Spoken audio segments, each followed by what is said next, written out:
Hello, I'm Detective Dreyer with the Mesa Police Department's Media Relations Unit. This critical incident community briefing is intended to provide you with information about an officer-involved shooting that occurred in Mesa. We will share information related to this case to help you understand details based on present facts. All suspects are presumed innocent until proven guilty in a court of law. The images and language in this video may be disturbing. Viewer discretion is advised. On October 29, 2025, just after 2 a.m., a security guard called the non-emergency line to report a suspicious person. The caller said that a man in a blue truck was refusing to leave and may be impaired driving around. The caller told dispatch that the man had drove to another parking lot and he had not seen him leave. Police non-emergency. Hello, my name is I'm a security officer for right next to the Gateway Airport here. Oh, okay. And what's going on there? I have a suspicious vehicle. It's a blue truck. What's it doing exactly? Well, he's driving around the property, and I asked him to leave it, and he didn't want to leave it first.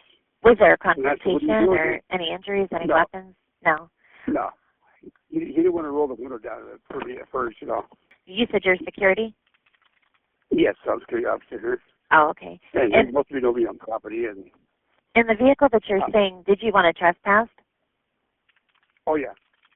I don't know what's wrong with that guy, but he shouldn't be driving. He's either really, really drunk. Oh, he's drunk? Or he's really, really, he's either drunk or really high because his speech is real slurred. I didn't want to get too close because... he's the only one there, though, right? Yeah. When I asked him to roll the window, he didn't want to roll it down. I go, maybe he has a weapon in there, you know. So I kind of backed up a little bit. Officers responded to the 5600 block of South Sossaman and Road near the Mesa Gateway Airport, where they spoke with the caller and searched for the man in the blue truck. While speaking with the caller, the blue truck returned to the parking lot. The truck was being driven by 34-year-old Cameron Oberlin. Cameron drove in circles around the parking lot and was flipping officers off. One officer radioed that he believed Cameron was trying to bait officers to follow him. Cameron drove out of the parking lot, turning southbound on Sossaman Road. Officers conducted a traffic stop on the vehicle shortly after using their lights and sirens.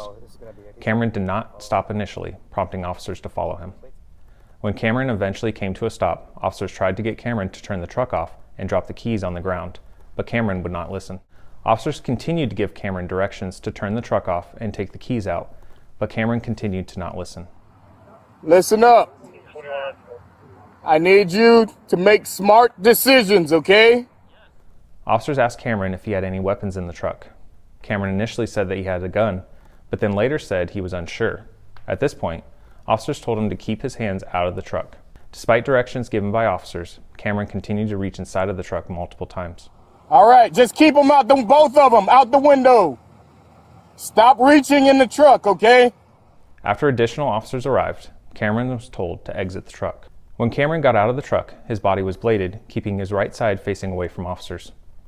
Officers were able to see the handle of a black handgun on Cameron's right side near his waistband. Cameron was told to keep his hands up, but he did not listen. Officers alerted that the gun was seen near his waistband. As Cameron lowered his hands, officers deployed less lethal beanbag shotgun rounds. I see it. He's got a gun, back my pocket. Yep, it's in his hand. Cameron got back into the driver's seat of the truck and began to drive away southbound on Sossaman Road. Officers were able to successfully deploy a Grappler device that immobilized the truck. Officers conducted a high-risk traffic stop and directed Cameron to keep his hands outside of the truck. Cameron attempted to flee and accelerated his truck several times. How about you turn the truck off, Cameron? Officers also told Cameron to keep his hands outside of the truck, but Cameron did not listen and pulled his hands inside of the truck outside of the view of officers. Officers deployed less lethal pepper ball rounds to saturate the area. Keep your hands out! Keep your hands out! While officers were deploying less lethal pepper ball rounds, Cameron fired at officers from inside the truck. One officer was struck on his right side by Cameron's gunfire. This is when the officer-involved shooting occurred. He's already been yanking it out.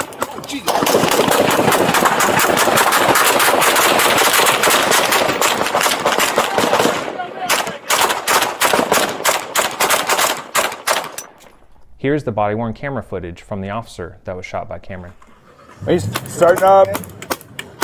He's already been yanking it. Get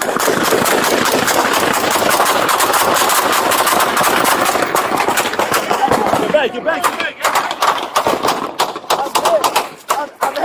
I'm hit. The officer was taken to the hospital by another officer, where he was treated for non-life-threatening injuries. After the initial volley, officers saw Cameron looking in their direction and pointing a handgun at them. Cameron also continued to attempt to flee and accelerated the vehicle. Officers fired additional rounds. Drop it!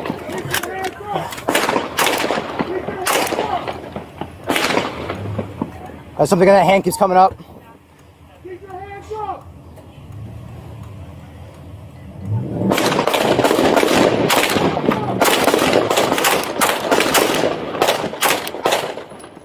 Officers tried to negotiate a peaceful surrender with Cameron, but Cameron did not comply.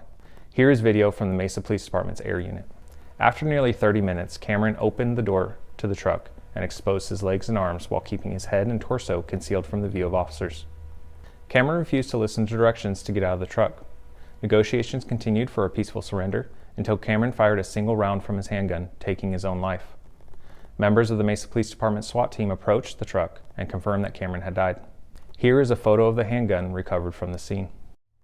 This officer-involved shooting is being investigated by the Gilbert Police Department as part of the East Valley Critical Incident Response Team. EV CERT includes members from the Apache Junction, Chandler, Gilbert, Mesa, Paradise Valley, Queen Creek, Scottsdale, and Tempe Police Departments. EV CERT will provide greater transparency and accountability because the agencies involved in the critical force incident will not be directly involved in the criminal investigation. Thank you for taking the time to watch this critical incident community briefing.